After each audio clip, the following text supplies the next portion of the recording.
باقی نہیں ہے، صفے کج دل پریشاں سجدہ بے ذوق جذبہ اندرو باقی نہیں ہے۔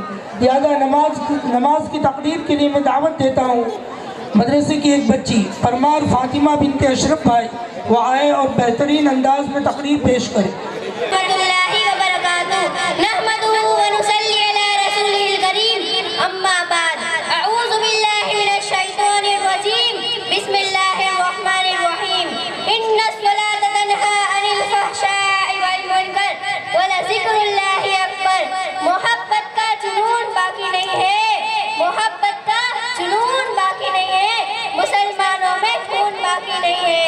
صفے کج دل پریشان سجدہ بے ذوق، صفے کج دل پریشان سجدہ بے ذوق کہ جذبے اندر باقی نہیں ہے۔ جناب صدر جلسہ و معزز سامعین کرام،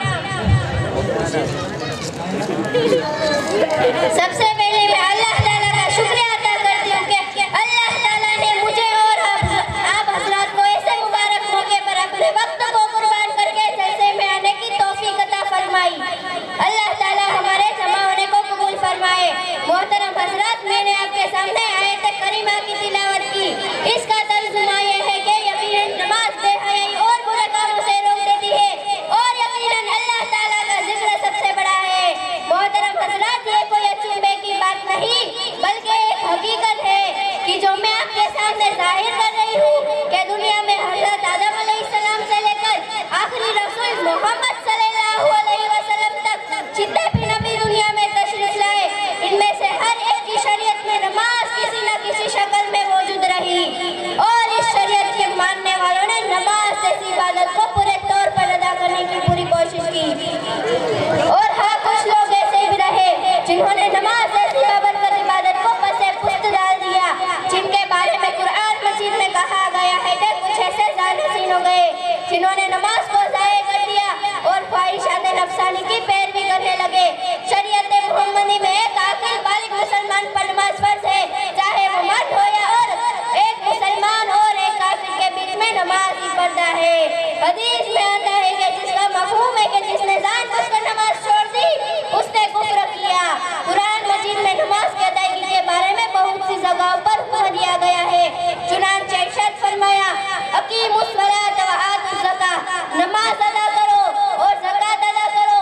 ایک جگہ کہا گیا، ان الصلاۃ کانت علی المؤمنین کتابا موقوتا، بے شک نماز مسلمانوں پر فرض ہے، وقت متعینہ کے ساتھ۔ حدیثوں میں کثرت سے نماز کی ادائیگی پر زور دیا گیا ہے۔ چنانچہ کلمہ طیبہ کے اقرار کے بعد تمام عبادتوں میں سب سے پہلے نماز ہی کا نمبر رہتا ہے۔ نماز ایک ایسی عبادت ہے جس میں انسان اپنے پروردگار سے باتیں کرتا ہے، اپنی عاجزی اور بے بسی کا اس کے سامنے کھڑے ہو کر اظہار کرتا ہے۔ نماز کی ہر حالت میں انسان کی عاجزی اور کمزوری کا اظہار ہوتا ہے۔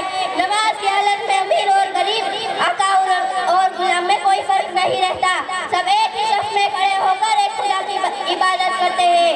ایک ہی صف میں کھڑے ہو گئے محمود و ایاز، ایک ہی صف میں کھڑے ہو گئے محمود و ایاز، نہ کوئی بندہ رہا اور نہ کوئی بندہ نواز۔ نماز سے ساری پریشانیاں دور ہوتی ہے، ساری مشکلات حل ہوتی ہے، اسی کے ذریعے خدا سے مدد ملتی ہے۔ چنانچہ اللہ کا حکم ہے کہ نماز کے ذریعے مجھ سے مدد مانگو، یا ایھا الذین آمنوا استعینوا بالصبر والصلاۃ، اے ایمان والو صبر اور نماز کے ذریعے مدد طلب کرو۔ نماز کی فرضیت شب معراج میں ہوئی، اسی لیے اللہ کے رسول صلی اللہ علیہ وسلم نے فرمایا، الصلاۃ معراج المؤمنین، نماز مومنوں کی معراج ہے۔